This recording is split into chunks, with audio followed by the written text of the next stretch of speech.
Conference. Today I'd like to talk about the nanoscale engineering. It's a very strange title, guided by time-dependent density functional theory. I would like to address engineering related to the optical excitations. My name is Y.Miyamoto from NEC.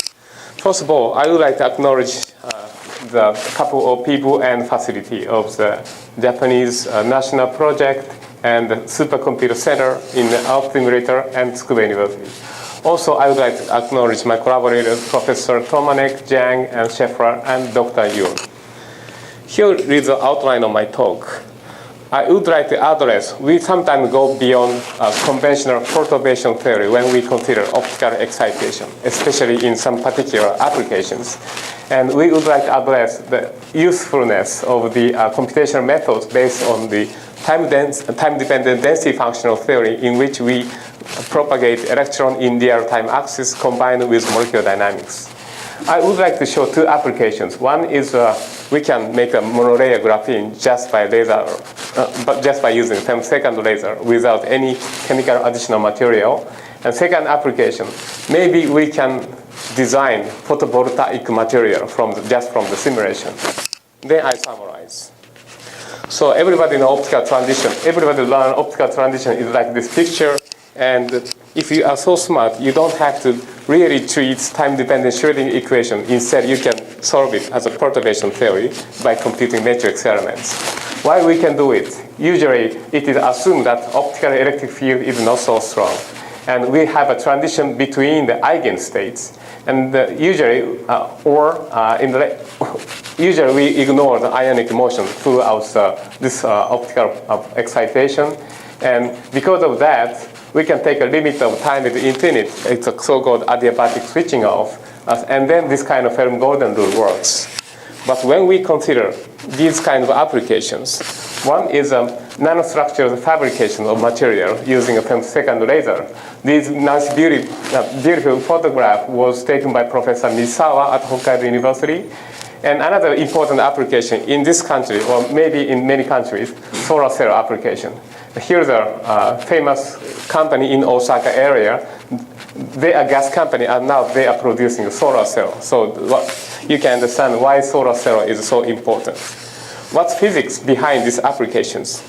A femtosecond laser is an extremely strong laser field. The electric field is much over the 10 volts per angstrom at a very short time. So extremely strong laser field, and applied the time of the laser duration is some picosecond or some femtoseconds. Meantime, so in this sense, the application of this theory does not work in femtosecond laser cases. Even at the solar cell, you always see this kind of a simple schematic. You shine a light and create electron hole, and these electron holes are separated in opposite directions.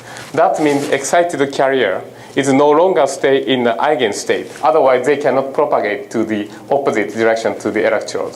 So what should we do? We should go back to the time-dependent Schrödinger equation in order to simulate this situation, which are very important application.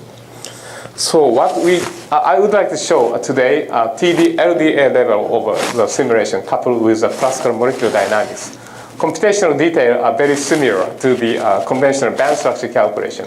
But only the difference is the time step of molecular dynamics is extremely small because we have to propagate a wave function. So we need to make a very short time scale in order to follow up the very fast motion of electron. The Hamiltonian is time-dependent Schrödinger equation. And in order to mimic the optical field, we should apply the scalar potential, which is, of course, changing with respect to time. In order to express the scalar potential, we have a fictitious charge in a particular area of the unit cell to making an electric field perpendicular to the surface of the SLAM model. So detail of the numerical method is already published almost 10 years ago, and very recently, we discovered the energy conservation rules still hold when we apply the time-dependent external field. So when you combine this Hamiltonian time-dependent Schrödinger-Konsham equation with the classical molecular dynamics, we can check the numerical accuracy of our simulation by checking the energy conservation rule also. So now I move to the application, production of single layer graphene layer. Anybody tried it? And the very fascinating method is scotch tape peeling off. And recently, as the first speaker of this session mentioned, there is another way, combination of the chemical functionalization and sonifications. And other methods are also very important and very expensive, in my viewpoint. So I would like to propose new methods to make a single layer graphene. It's just shine a pulse laser with a very short duration time on the surface of the AB stacked graphite. The simple picture is something like that. You shine a light and you peel off the first layer. So I have prepared the movie just for it. Actually, this movie was made by a student of my collaborator. I hope it works in this view graph, I hope. And just a moment. So, here is a graphite surface. You shine the light. After the light, the top layer hesitates to start to move, and finally it achieves the maximum speed. So, if you are difficult to see it, I can make the more brighter, make the picture more brighter. So it's easy to see it.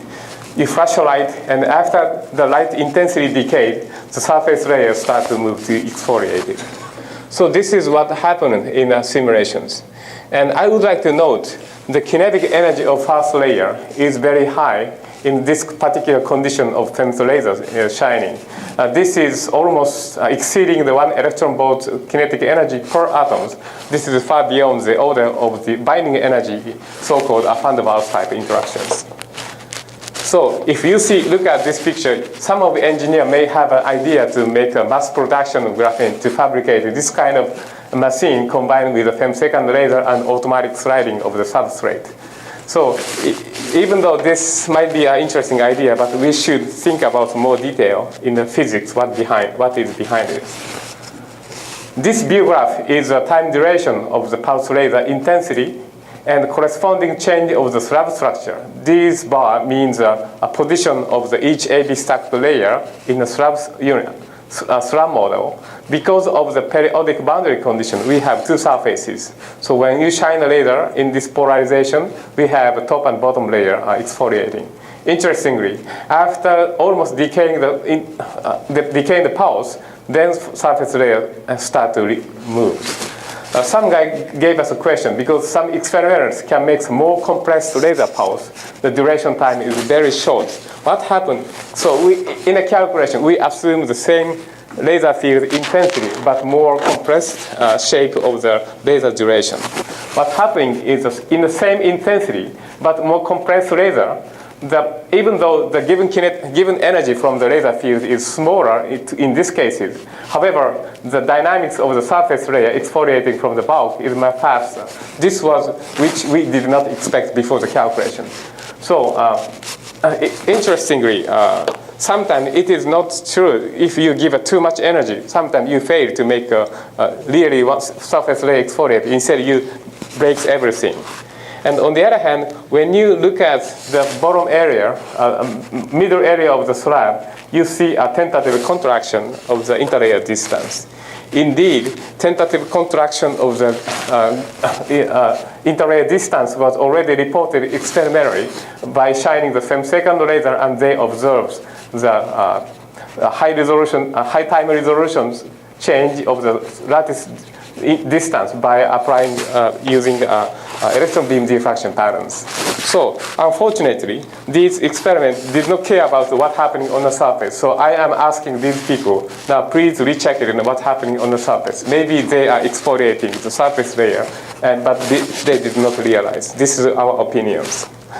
So possible reason why only surface exfoliation occurs, different from the static field. Since the electric field is so dynamic, graphene cannot perfectly screen the field into the bulk. Still, only surface area is changing. We analyze the snapshot of the distribution of the charge density along with each layer just after the laser shot and just before the surface layer exfoliating.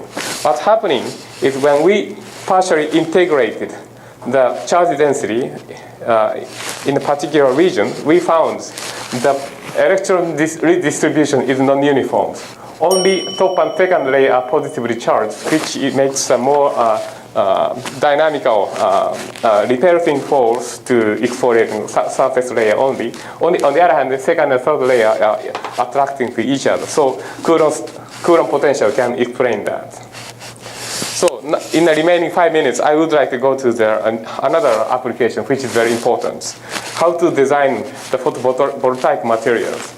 Efficiency of photovoltaic material is governed by two parameters. One is efficient absorption of photon energy, and second parameter is efficient electron hole carrier splitting. However, these parameters are in a trade-off relation because first wave function must be localized, but for the second wave function must be delocalized. So in order to make the compromise and optimize efficiency, we believe we need some kind of computational design. But our question is whether we are able to do that just by computations. So we did some kind of test calculations.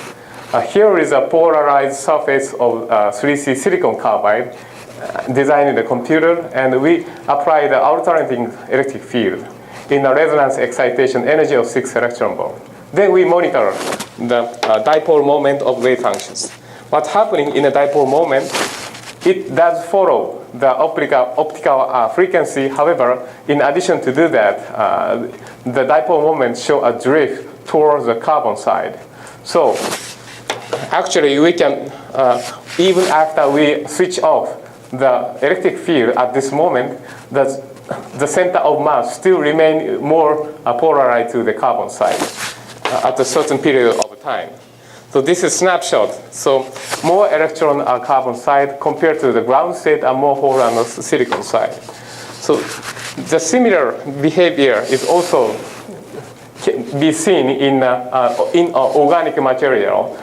This is a very famous molecule of donor and acceptor. Suppose if you make the donor-acceptor pair over this small molecule, you have even at the ground state, you have a charge redistribution. Here, when you shine light and the polarization direction is parallel to the molecular axis, you still see enhancement of this polarization, which is now in the numerical results. X direction is molecular axis. Z direction is normal to screen, and normal to screen is in the direction of the green arrows. So what's happening after shining lights? The red screen is of course oscillating, but interestingly, you also see an increase of polarization through from the donor to acceptor molecule. So it is another kind of enhancement of the dipole, and charge transfer is more enhanced after shining the light. So why this kind of enhancement of dipole occurs? Internal electric fields play an important role. Even at the ground state, this kind of PN junction-like material have internal electric field. And if you have a mobile carrier just created by optical excitation, the carrier are happy to separate it to each other. Of course, more practical simulation, we need to take care of many things. We should think about a realistic model at the PN junction. Interface structure is very important. And more important in the industry, people are taking care is electrode. How to design electrode is a very key factors. And in order to correctly count efficiency, we should make a ratio of the power of light and open circuit voltage multiplied by a carrier current, so which really makes efficiency. So we think this could be possible in a future simulation. And especially in the organic materials, we need to understand mechanics of the degradations.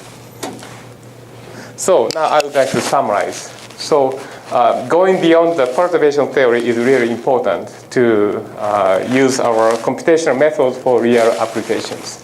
And I showed today 2 examples. Femtosecond laser shot can make so many material changing in non-equilibrium conditions. And today I show graphene can be made by this kind of methods. And electron hole separation can be monitored by the simulation.